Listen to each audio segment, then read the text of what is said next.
नमस्कार दोस्तों, मैं रोशनी कोचिंग सेंटर में आपका स्वागत करता हूं। दोस्तों, आज मैं आप लोगों के लिए शिक्षण शास्त्र का पार्ट नंबर 3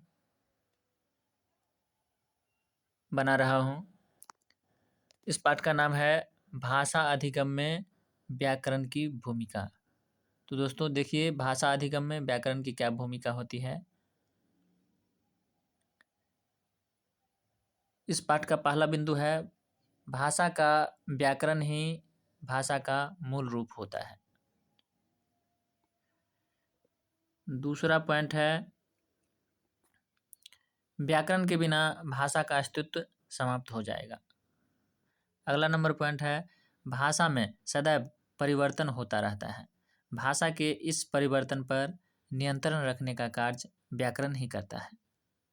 अगला पॉइंट है व्याकरण से भाषा में शुद्धता आती है। फिर इससे अगला पॉइंट है व्याकरण से विभिन्न ध्वनियाँ व विभिन्न शब्द रूपों का ज्ञान होता है। अगला पॉइंट है दोस्तों व्याकरण के बिना भाषा शिक्षण एक कठिन कार्य है। अगला पॉइंट है बच्चों को भाषा के नियम सिखाने के लिए व्याकरण की आवश्यकता होती है। दोस्तों, प्राथमिक स्तर पर बच्चों को व्याकरण नहीं पढ़ाया जाता, परंतु शिक्षक को व्याकरण का ज्ञान होना आवश्यक होता है। उच्च प्राथमिक स्तर पर व्याकरण शिक्षण प्रारंभ हो जाता है। व्याकरण शिक्षण की विधियाँ।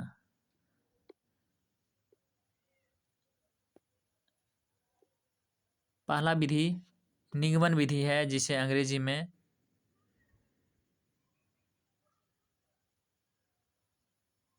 डिडक्टिव मेथड कहते हैं। यह विधि रटने पर आधारित होती है। इसमें शिक्षक छात्रों को या तो मौखिक रूप से भाषा के नियम बता देता है या फिर लिखित रूप में पुस्तक आदि से नियम दे देता है तथा विद्यार्थी उन नियमों व सिद्धांतों को रट लेता है। यानी निगमन विधि रटने पर आधारित है। इस विधि में चिंतन, निरीक्षण, उपयोग आदि का अभाव होता है। अगला विधि है आगमन विधि। इसे अंग्रेजी में इंडक्टिव मेथड कहते हैं। यह एक व्यवहारिक विधि है।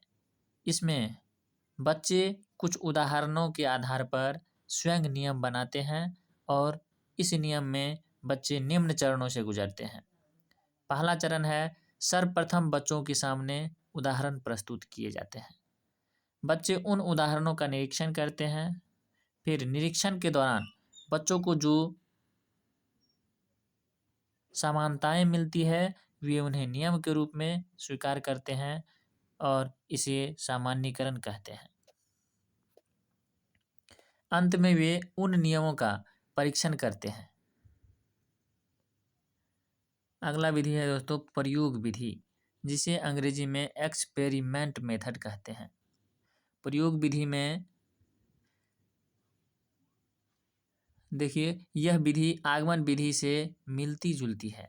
इसमें आंकड़ों, उदाहरणों का प्रयोग करके निष्कर्ष निकाले जाते हैं। यानी प्रयोग विधि आगमन विधि से मिलती जुलती है और इसमें आंकड़ों या उदाहरणों का प्रयोग करके निष्कर्ष निकाले जाते हैं। अगला विधि है भाषा संसर्ग विधि।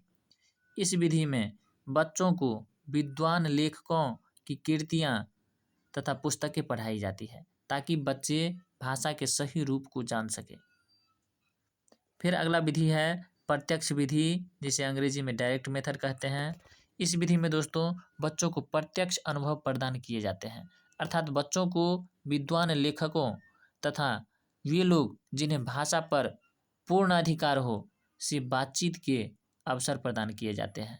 यह विधि अनुकरण पर आधारित है। यह एक व्यवहारिक दृष्टिकोण है।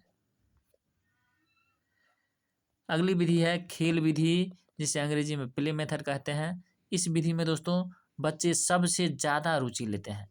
खेल के माध्यम से बच्चों को शब्द भेद, लिंग भेद, वचन, संज्ञा आदि सिखाए जाते हैं। अगला टॉपिक है भाषा विविधता वाले कक्षा कक्ष की समस्याएं। तो देखिए भाषा विविधता वाले कक्षा कक्ष की समस्याएं क्या क्या है। पहला है भाषा विविधता, अंग्रेजी में इसे लैंग्वेज डाइवर्सन के नाम से जानते हैं। भाषा विविधता को दोस्तों बहुभाषिकता भी कह सकते हैं। भारत एक बहुभाषिक देश है, यहाँ हर क्षेत्र में अलग अलग भाषाएं बोली जाती है। जब एक ही कक्षा में अलग अलग स्थानों से बच्चे आते हैं तो उनकी मातृभाषा अलग अलग होती है। ऐसी कक्षा को भाषा विविधता वाली कक्षा कहा जाता है। अब भाषा विविधता की समस्याएं या चुनौतियां क्या है, देखिए पहला नंबर है समस्या या चुनौती। यदि बच्चे की मातृभाषा हिंदी नहीं है तो उसे हिंदी पुस्तकें पढ़ने व समझने में समस्या हो सकती है। दूसरा पॉइंट है सभी बच्चों के भावों को समझना शिक्षक के लिए कठिन हो सकता है। अगला पॉइंट है शिक्षक को इस योग्य बनाना होता है कि वह प्रत्येक बच्चों की अभिव्यक्ति को समझ सके। अगला पॉइंट है बच्चे एक दूसरे से बात करने में झिझकते हैं क्योंकि उनकी भाषाएं अलग अलग हैं। अगला टॉपिक है भाषा विविधता के लाभ। यद्यपि भाषा विविधता वाली कक्षा में कुछ चुनौतियों का सामना करना पड़ता है, परंतु फिर भी उसके कुछ लाभ है। तो देखिए क्या क्या लाभ है। पहला लाभ, भाषा विविधता या बहुभाषिकता कक्षा में एक संसाधन के रूप में कार्य करती है। यानी भाषा विविधता या बहुभाषिकता कक्षा में एक संसाधन के रूप में कार्य करेगी, ये बाधक नहीं बनती है। बच्चों को अन्य भाषाओं के शब्दों को जानने का अवसर मिलता है। अगला पॉइंट है शब्द भंडार में वृद्धि होती है। तो दोस्तों इस वीडियो में इतना ही। अब इससे आगे भाषा कौशल के बारे में पार्ट नंबर 4 में बनाएंगे। यदि आपको यह वीडियो पसंद आए तो आप लाइक कीजिए, शेयर कीजिए और मेरे इस यूट्यूब चैनल को सब्सक्राइब कीजिए ताकि मैं आपके लिए अच्छा से अच्छा वीडियो बना सकूं। धन्यवाद।